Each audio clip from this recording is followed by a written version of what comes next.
യൂട്യൂബിന് വിട. സൂര്യയിലെ എല്ലാ പരമ്പരകളും സംരക്ഷണത്തിന് ശേഷം തികച്ചും സൗജന്യമായി സൺ നെക്സ്റ്റ് ആപ്പ് ഡൗൺലോഡ് ചെയ്യൂ. കണ്ടാസ്വദിക്കാം നിങ്ങളുടെ പ്രിയ പരമ്പരകൾ. മാലിനി, കാര്യം പറഞ്ഞാൽ നിനക്ക് മനസ്സിലാവാത്തെന്താ? സുന്ദരിയുടെ കരിയറിനെ ബാധിക്കുന്ന ഒന്നും നമ്മൾ ചെയ്യാൻ പാടില്ല. എന്തുകൊണ്ടാണ് ഈ കോൺട്രാക്ട് നമുക്ക് വേണ്ടെന്ന് സുന്ദരി പറയുന്നത് നമ്മൾ മനസ്സിലാക്കണം. എനിക്ക് വിനീതേട്ടനും വേണ്ടതും വേണ്ടതും തീരുമാനിക്കുന്നത് സുന്ദര ചേച്ചിയാണോ?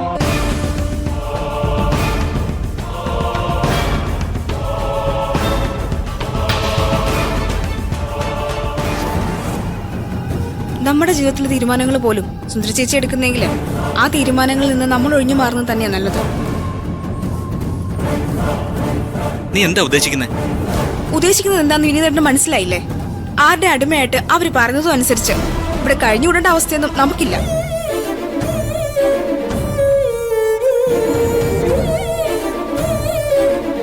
മതിയായി, ഇവിടെ കിടന്ന് അനുഭവിച്ചിടത്തോളം മതിയായി. നമുക്ക് നമ്മുടെ കാര്യം നോക്കി പോവാം, അതായിരിക്കും നല്ലത്.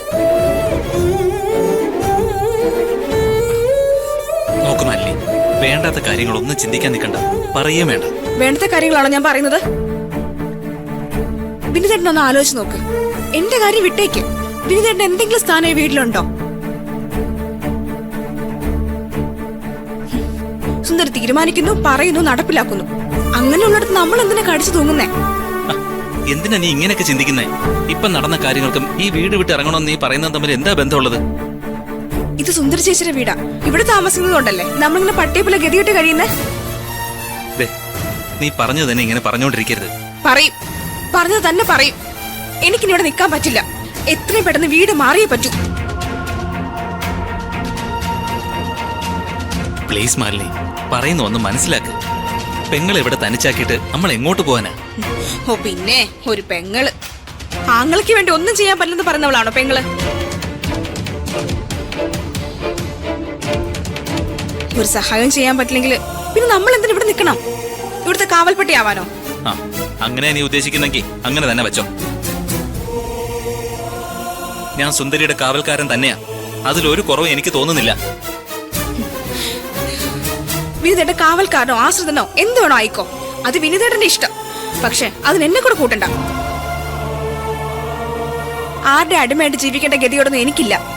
ചോദിക്കാനും പറയാനൊക്കെ ആൾക്കാർ എനിക്കും ഉണ്ട്.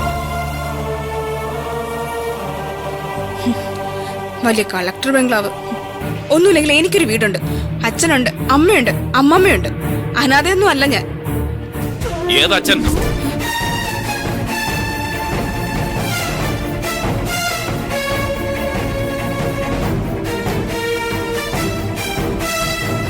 ഏത് അമ്മയുടെ അമ്മമ്മയുടെ വീടിന്റെ ഒക്കെ കാര്യോ നീ ഇപ്പൊ പറഞ്ഞത്?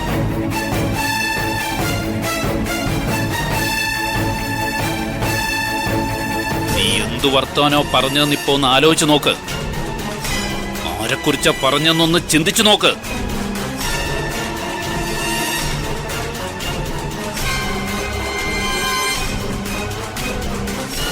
ഇന്ന് നീ പറഞ്ഞ അച്ഛനെന്ന പേരിൽ ഞാനിവിടെ ജീവനോടെ നിൽക്കുന്നുണ്ടെങ്കിൽ അതിന് സ്വന്തം ജീവൻ കൊടുത്ത ദേവരാജന്റെ മകളാ സുന്ദരി. അത് ഓർമ്മയുണ്ടോ നിനക്ക്? അന്ന് എനിക്ക് പകരം ദേവരാജൻ അവന്റെ പ്രാണൻ കൊടുത്തതുകൊണ്ടാടി നീ ജനിച്ചതുപോലും, അറിയോ?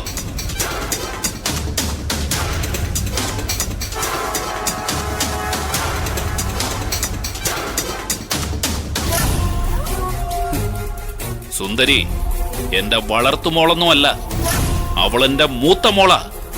അങ്ങനെ ഞാൻ കണ്ടിട്ടുള്ളൂ, അറിയോ നിനക്ക്? അവക്കൊരു പ്രശ്നം ഉണ്ടായിന്നറിഞ്ഞ കൂടെയല്ല, എന്റെ കൊച്ചിന്റെ മുമ്പിൽ കയറി നിൽക്കും ഞാൻ. ഓർത്തോ? എന്തൊക്കെയായിരുന്നു വർത്താനങ്ങള്? എന്റെ അച്ഛൻ, അമ്മ, പിന്നെ അമ്മുമ്മ, സ്വന്തം വീട്.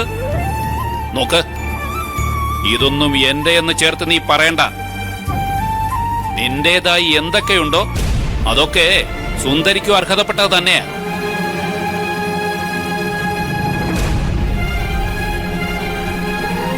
വന്ന വഴി മറന്ന് സംസാരിക്കരുത് മോളെ.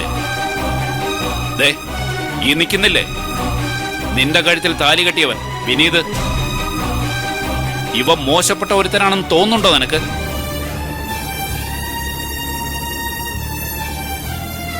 ഒരു മരുമകൻ എന്ന നിലയിൽ എനിക്കിവനിൽ ഒരു കുറവും തോന്നിയിട്ടില്ല. നിനക്കർഹിക്കുന്നതിനേക്കാൾ നല്ല ഭർത്താവ് തന്നെയായിവൻ. പക്ഷെ ഈ പറഞ്ഞ ജീവിതം നിനക്കെങ്ങനെ കിട്ടിയെന്ന് എന്റെ മോളൊന്ന് ആലോചിച്ച് നോക്കണം. മറന്നു പോരുതാതൊന്നും.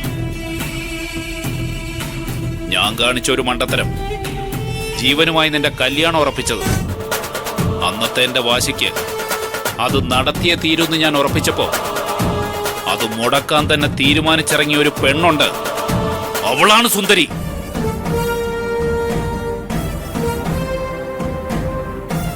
ഒരു വലിയ അപകടത്തിൽ നിന്ന് നിന്നെ രക്ഷിച്ച് ഇവനെ കൊണ്ട് നിന്റെ കഴുത്തിൽ താലി കെട്ടിക്കുമ്പോ മരണത്തോട് മല്ലടിക്കുകയായിരുന്നു സുന്ദരി. മറന്നു പോയോടി നീ അതൊക്കെ? ചെയ്തു തന്ന ഉപകാരങ്ങളൊന്നും ഒരിക്കലും മറന്നു കളയരുത് മോളെ. നിന്നെ ഇവനെ ഒന്നിപ്പിക്കാൻ വേണ്ടി തലയ്ക്കടിയേറ്റ് കാഴ്ചശക്തി പോലും നഷ്ടപ്പെട്ടവളാ എന്റെ സുന്ദരി. എന്നിട്ട് ഒരു തവണയെങ്കിലും നിന്റെ നേർക്ക് വിരൽ ചൂണ്ടി നീ കാരണമാണ് അവൾക്ക് അങ്ങനെ സംഭവിച്ചതെന്ന് സുന്ദരി ഇന്നോളം പറഞ്ഞിട്ടുണ്ടോ?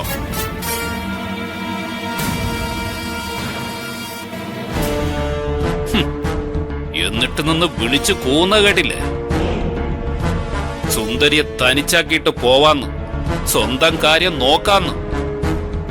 നീ പൊയ്ക്കോ, സുന്ദരിയെ കളഞ്ഞിട്ട് എങ്ങോട്ടാന്ന് വെച്ചാ പൊയ്ക്കോ.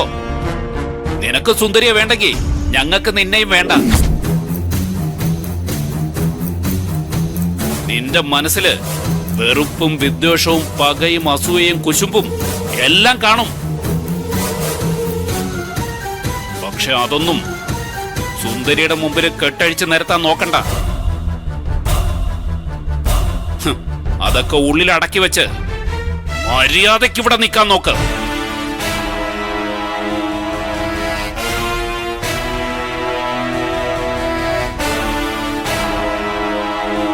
നീ ഇന്നും തിരിച്ചറിയാത്ത ഒരു സത്യമുണ്ട് മോളെ.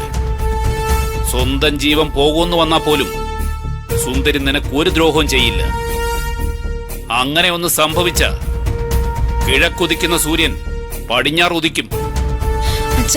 അച്ഛൻ പറഞ്ഞത് പഴയ സുന്ദരിയെ കുറിച്ചാ. ആ സുന്ദരി അല്ല ഇപ്പോഴത്തെ സുന്ദരി. ഇപ്പൊ അധികാരവും പണവും തലയ്ക്ക് പിടിച്ച് എന്തിയാണെന്ന് അറിയാത്ത ആളാ സുന്ദരി.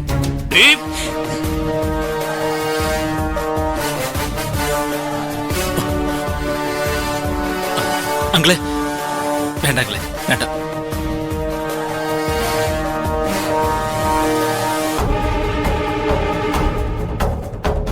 കൊന്നുകളയും ഞാൻ. വായി തോന്നിയത് വിളിച്ചു പറയുന്നു.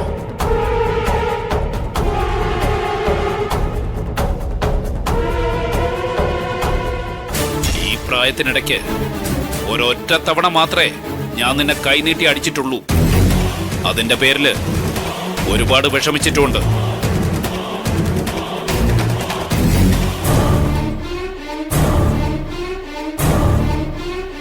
ഇപ്പോ നീ എന്റെ മോള് മാത്രമല്ല, ദേ വേറൊരുത്തന്റെ ഭാര്യ കൂടിയാ. നിന്റെ നേർക്ക് അച്ഛനായാൽ പോലും കൈയോങ്ങാൻ പാടില്ല.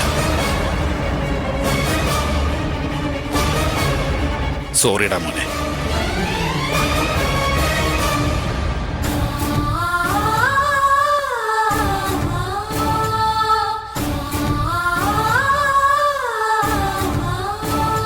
ഇനി മേലിൽ സുന്ദരിയെക്കുറിച്ച് തെറ്റായ ഒരു വാക്ക് നിന്റെ വായിന്ന് വീണ പിന്നെ നീ കാണുന്ന അച്ഛന്റെ സ്വഭാവം ഇതായിരിക്കില്ല.